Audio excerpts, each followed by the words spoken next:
Para realizar essa oficina, usarei os seguintes materiais: suporte para papel, papel A4 ou A3, papel vegetal ou qualquer outro com transparência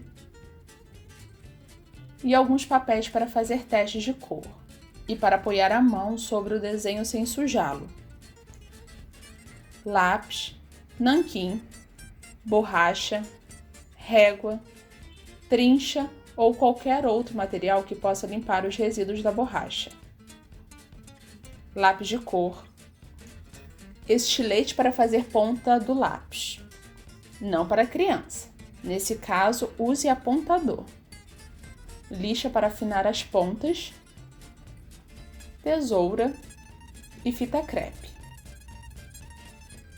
Gostaria de deixar aqui uma observação. Usem os materiais que tiverem em casa. O importante é criar um momento de expressão artística. E para o momento de criação, montarei uma composição com parte dos desenhos que já elaborei nos últimos vídeos, sobre linhas, claro-escuro e cor, e alguns fragmentos de minhas memórias afetivas.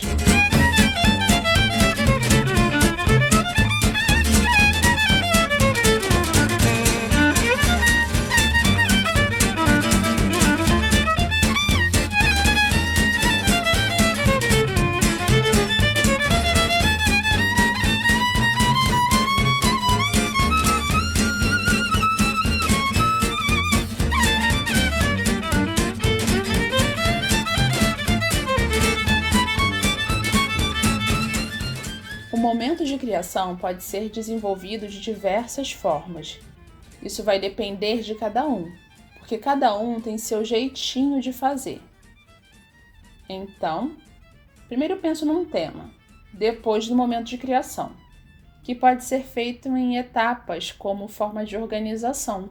Por exemplo, o tema dessa oficina é casa, e separei as seguintes etapas: escolha de referências visuais, transferência dos fragmentos, escolha de referências da memória, recorte e colagem, transferência da composição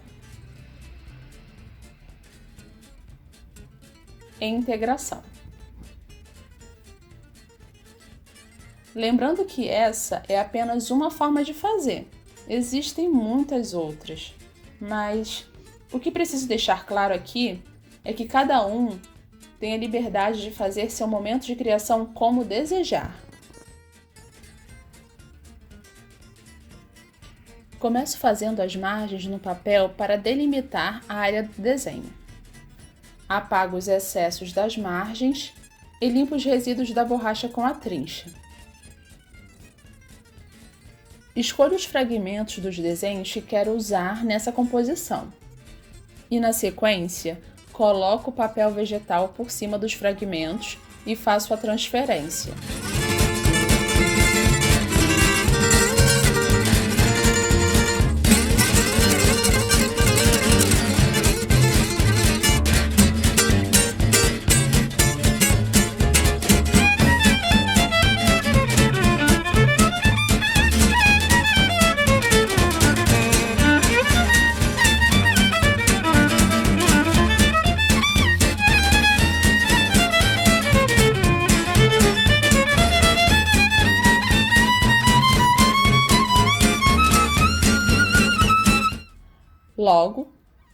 busco nas memórias afetivas o que gostaria de colocar nesse trabalho e desenho essas memórias no papel.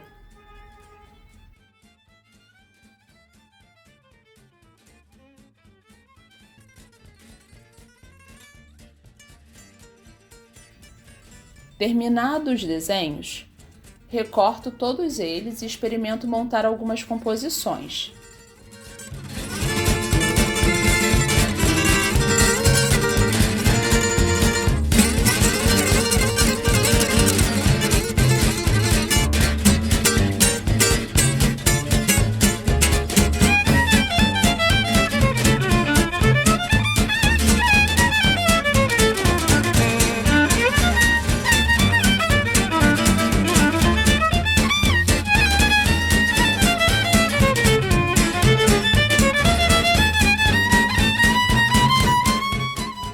Definida a composição, prendo as figuras com fita crepe no papel e faço a transferência da montagem inteira para o papel definitivo. Para fazer a transferência, o ideal seria usar uma mesa de luz, mas, como não tenho, adapto com a janela e aproveito a luz solar. Essa adaptação só funciona com papel de gramatura baixa, ou seja, quanto mais fino o papel, menor a gramatura e mais fácil de transferir. Embora, na hora de colorir, um papel mais grosso tenha um efeito melhor. Então, bom seria usar um papel com gramatura intermediária para ser o papel definitivo, aquele que vai receber a arte final. Na sequência, acerto melhor os contornos dos desenhos, depois da transferência. E, finalmente, chego na etapa integração. Nesse momento, busco desenhar e pintar conexões entre os fragmentos.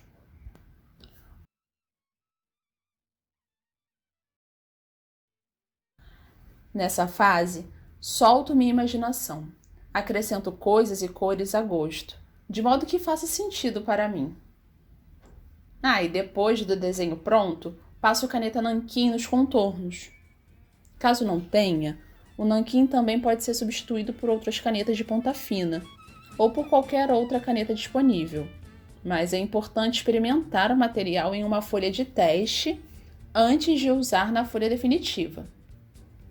Se te agradar, use.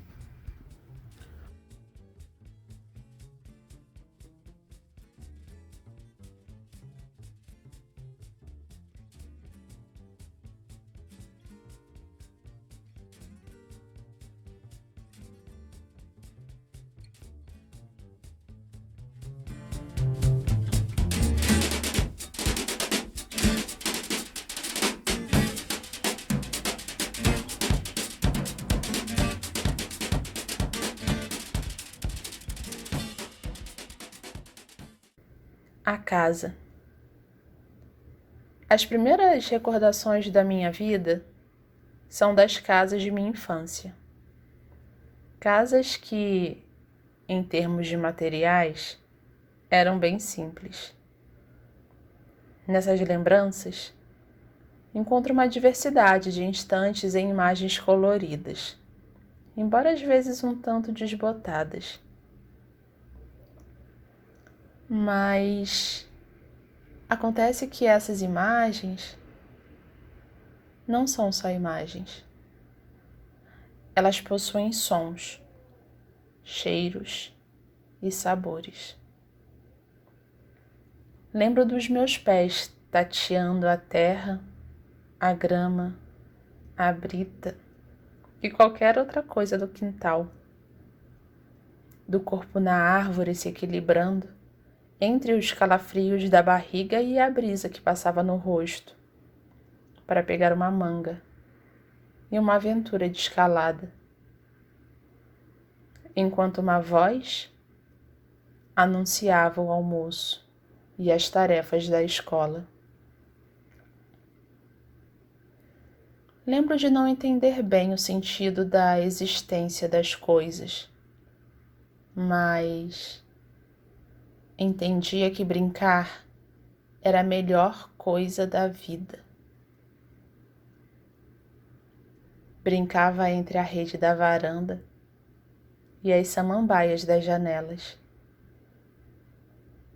Naquela época, o horizonte era uma estrada reta, com margens de café, macadâmia, pimenta, forrós e vilas. Lembro também das viagens que eu fazia, das idas e vindas entre Itaguaí, do Rio de Janeiro, e São Mateus, do Espírito Santo.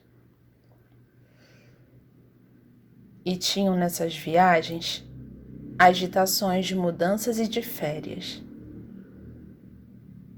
E assim, meus quintais iam aos poucos se expandindo, bem como as minhas casas. Vi teatros, ouvi músicas, caminhei nos tecidos acrobáticos, nas poesias. Vivi a universidade, os desenhos e os projetos de extensão, o despertando com as praças e as ruas. E agora? Não sei mais medir os quintais. O horizonte de repente cresceu em pernas de pau de chita, flores e fitas de cetim. As casas estavam mais coloridas.